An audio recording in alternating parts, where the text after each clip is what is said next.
여호와께서 모세에게 말씀하여 이르시되 이스라엘 자손에게 말하여 그들에게 이르라. 만일 어떤 사람의 아내가 탈선하여 남편에게 시니를 저버렸고 한 남자가 그 여자와 동침하였으나 그의 남편의 눈에 숨겨 드러나지 아니하였고 그 여자의 더러워진 일에 증인도 없고 그가 잡히지도 아니하였어도 그 남편이 의심이 생겨 그 아내를 의심하였는데 그의 아내가 더럽혀졌거나 또는 그 남편이 의심이 생겨 그 아내를 의심하였으나 그 아내가 더럽혀지지 아니하였든지 그의 아내를 데리고 제사장에게로 가서 그를 위하여 보리가루 10분의 1 에바를 헌물로 드리되 그것에 기름도 붓지 말고 유향도 두지 말라. 이는 의심의 소재요 죄악을 기억나게 하는 기억의 소재라. 제사장은 그 여인을 가까이 오게 하여 여호와 앞에 세우고 토기에 거룩한 물을 담고 성막 바닥에 티끌을 취하여 물에 넣고 여인을 여호와 앞에 세우고 그의 머리를 풀게 하고 기억나게 하는 소재물 곧 의심의 소재물을 그의 두 손에 두고 제사장은 저주가 되게 할 쓴물을 자기 손에 들고 여인에게 맹세하게 하여 그에게 이르기를 내가 내 남편을 두고 탈선하여 다른 남자와 동침하여 더럽힌 일이 없으면 저주가 되게 하는 이 쓴물의 해독을 면하리라.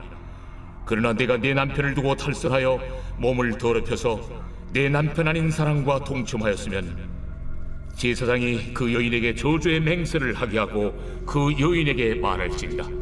여호와께서 내 넓적다리가 마르고 내 배가 부어서 네가 내 백성 중에 저주거리 맹세거리가 되게 하실지라. 이 저주가 되게 하는 이 물이 내 창자에 들어가서 내 배를 붓게 하고 내 넓적다리를 마르게 하리라 할 것이요 여인은 아멘 아멘 할지니라. 제사장이 저주의 말을 두루마리에 써서 그 글자를 그 쓴물에 빨아놓고 여인에게 그 저주가 되게 하는 쓴물을 마시게 할지니 그 저주가 되게 하는 물이 그의 속에 들어가서 쓰리라. 제사장이 먼저 그 여인의 손에서 의심의 소재물을 취하여 그 소재물을 여호와 앞에 흔들고 제단으로 가지고 가서 제사장은 그 소재물 중에서 한 쿰을 취하여 그 여자에게 기억나게 하는 소재물로 제단 위에 불사르고 그 후에 여인에게 그 물을 마시게 할지라. 그 물을 마시게 한 후에 만일 여인이 몸을 더럽혀서 그 남편에게 범죄하였으면 그 저주가 되게 하는 물이 그의 속에 들어가서 쓰게 되어 그의 배가 부으며 그의 넓적다리가 마르리니 그 여인이 그 백성 중에서 저주거리가 될 것이니라. 그러나 여인이 더럽힌 일이 없고 정결하면 해를 받지 않고 임신하리라. 이는 의심의 법이니 아내가 그의 남편을 두고 탈선하여 더럽힌 때나 또는 그 남편이 의심이 생겨서 자기 아내를 의심할 때에 여인을 여호와 앞에 두고 제사장이 이 법대로 행할 것이라. 남편은 무죄할 것이요 여인은 죄가 있으면 당하리라. 이번 한 주간도 하나님과 동행하시면서 큰 은혜와 평강을 누리시기를 주님 이름으로 축복합니다. 오늘 본문은 신실하신 하나님과 함께할 수 없는 죄에 대해서 말씀하고 있습니다. 본문에서는 남편이 아내의 외도를 의심하는 경우를 다루고 있습니다. 아내가 신실치 못해서 다른 남자와 바람을 폈는지 그렇지 않은지 모르겠다는 것입니다. 왜냐하면 증거도 없고 증인도 없어서 저 사람이 바람을 폈는지 안 폈는지 알 수가 없다는 것입니다. 13절이 바로 그 문제를 다루고 있습니다. 아내가 외도를 저질렀는데 의심하는 남편은 의처증이 아닙니다. 그런데 외도를 저지르지 않았는데도 계속해서 의심하는 경우 이를 의처증이라고 하지 않습니까? 의처증은 어떤 명약으로도 잘 고쳐지지 않는 아주 심각한 질병입니다. 여러분, 그러면 이런 경우 남편은 어떻게 해야 됩니까? 이런 경우에는 남편은 우선 부정이 의심되는 아내를 데리고 제사장에게로 갑니다. 그리고 아내는 여호와 앞에 머리를 풉니다. 그리고 절차 밟을 준비를 하는 것입니다. 두 번째로 제사장은 그 여인의 두 손 위에 의심의 소재물을 올려놓습니다. 이 소재물은 무엇인가 하면 기름이나 유향을 넣지 않은 순수한 보리가루 에바 10분지 1을 가리킵니다. 2.2리터의 꽤 많은 양입니다. 그리고 세 번째로 제사장은 쓴 물을 만듭니다. 회막에는 뭐가 있는가 하면 제사장들이 손을 씻는 물두멍이라는 것이 있습니다. 물두멍에 물을 떠다가 그리고 저주의 말을 기록한 두루마리를 그 물에 빱니다. 그게 바로 쓴물이 되는 것입니다. 제사장은 자기 손으로 그 쓴물을 들고 있어야 합니다. 그러니까 머리는 머리를 풀고 보리가루를 들고 있고 제사장은 쓰게 만든 그 쓴물을 들고 있습니다. 네 번째로 제사장은 여인에게 저주의 맹세를 하도록 합니다. 내가 만일 남편 몰래 다른 남자와 간음을 저질렀다면 넓적 다리가 마를 것이고 배는 부어 오를 것이다. 이런 맹세를 하게 합니다. 여자의 넓적 다리가 말라버리면 보기가 좋지 않습니다. 거기다 배가 부어오르면 괴상한 모습이 되는 것입니다. 그리고 이는 백성들의 저주거리가 된다는 것을 의미합니다. 그러니까 이런 저주의 맹세를 하게 합니다. 마지막 다섯 번째로 제사장은 여인의 손에 있는 의심의 소재물을 하나님을 향해 흔들고 한 움큼을 취해서 번제단에 태웁니다.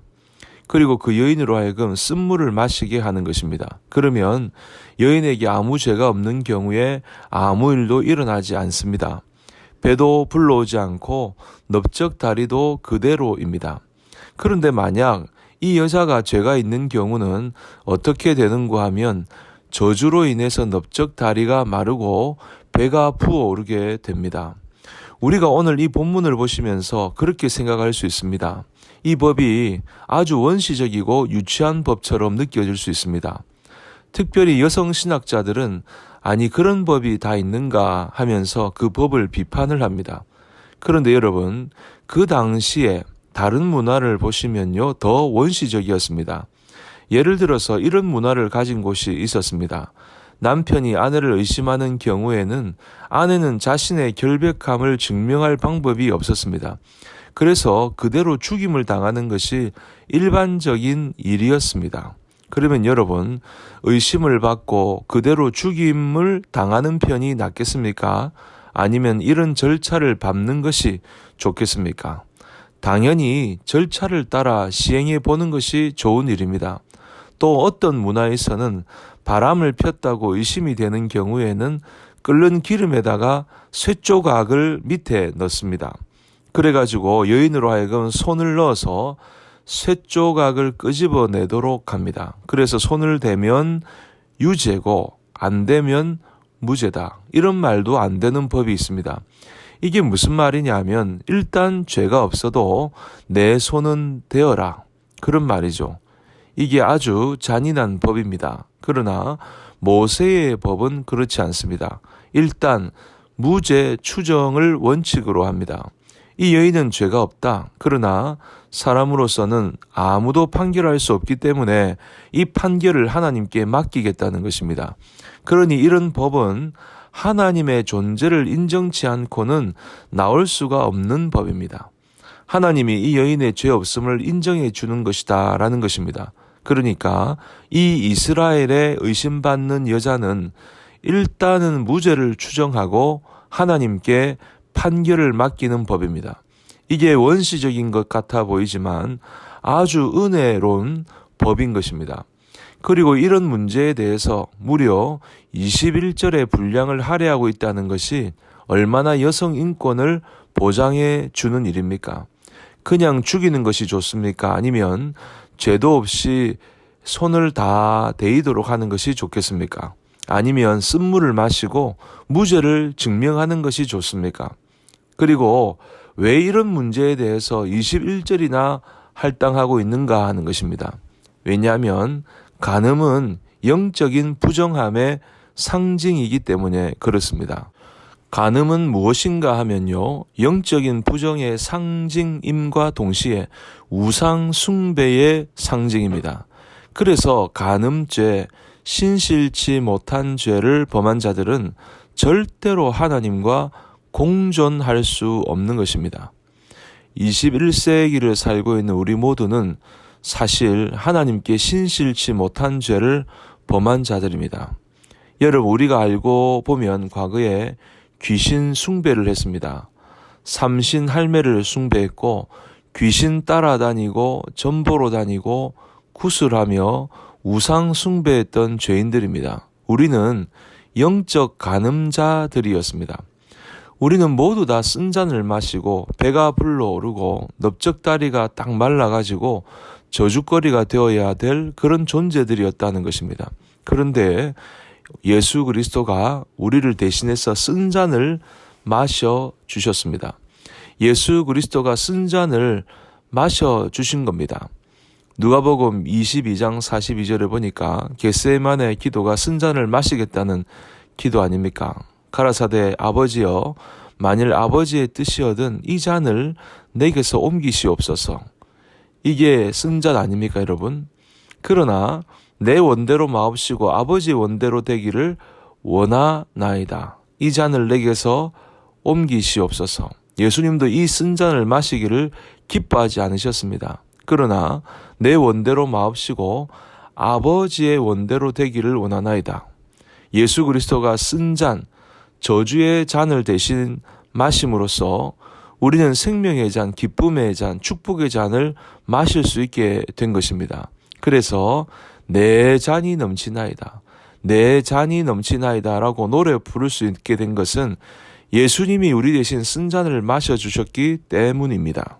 하나님은 불결함과 공존할 수 없는 깨끗하고 정결하신 하나님이십니다. 하나님은 불의와 함께 하실 수 없는 의로우신 하나님이십니다. 하나님은 부정함과 공존할 수 없는 신실하신 하나님이십니다. 우리는 원래 불결하고 원래 불의하고 원래 부정한 사람입니다. 어떻게 하나님 앞에 서고 하나님과 동행하고 하나님 계신 천국에 들어갈 수 있겠습니까?